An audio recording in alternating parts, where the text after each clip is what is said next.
नीतीश के लव कुश समीकरण को नेस्तनाबूद करने में जुटे बीजेपी के बड़े नेता अमित शाह उपेंद्र कुशवाहा की दिल्ली में कराई मीटिंग। सफल होने पर क्या बीजेपी देगी ना। लोकसभा चुनाव 2024 को लेकर बिहार से लेकर दिल्ली तक हलचल तेज है। कहा जाता है कि दिल्ली का रास्ता बिहार से ही होकर गुजरता है।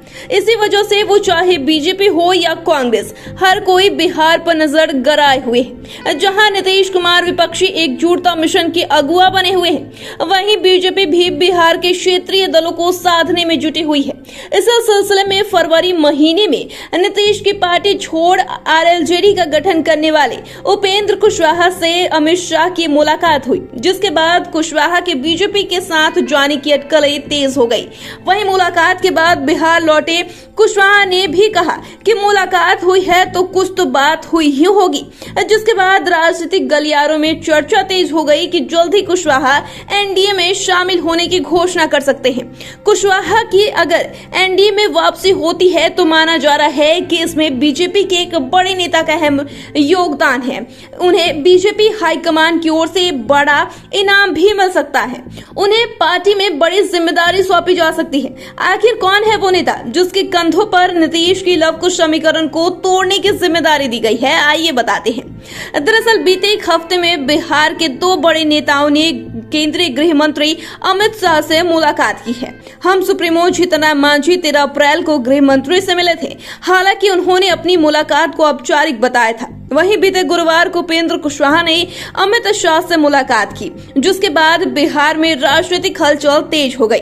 दोनों की हुई 45 मिनट की सीक्रेट मीटिंग के दौरान बीजेपी के पूर्व अध्यक्ष और पश्चिम चंपारण से सांसद संजय जायसवाल भी मौजूद रहे। बीते फरवरी में कुशवाहा ने मुख्यमंत्री नीतीश कुमार से लंबी बगावत के बाद जेडीयू से नाता तोड़ दिया था, जिसके बाद उन्होंने रालोजद नाम से नई पार्टी बनाने की घोषणा की।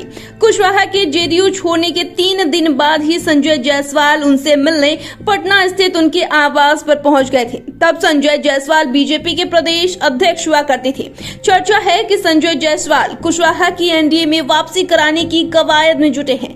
वे लंबे समय से कुशवाहा के संपर्क में हैं और बड़े नेताओं से उनकी बातचीत करा रहे हैं। शाह से दिल्ली में उपेंद्र कुशवाहा की मुलाकात कराने में उनका योगदान रहा। सूत्रों के मुताबिक पिछले दिनों जब अमित शाह पटना आए थे तो उस समय भी कुशवाहा से उनकी मीटिंग फिक्स कराई गई थी। हालांकि बाद में किसी कारणवश वो मुलाकात नहीं हो पाई थी। उपेंद्र कुशवाहा अगर बीजेपी के साथ जाते हैं तो एनडीए गठबंधन और मजबूत हो जाएगा, जिसके साथ ही सीएम नीतीश के नेतृत्व वाले महागठबंधन को 2024 के लोकसभा चुनाव में बड़ा झटका लग सकता है।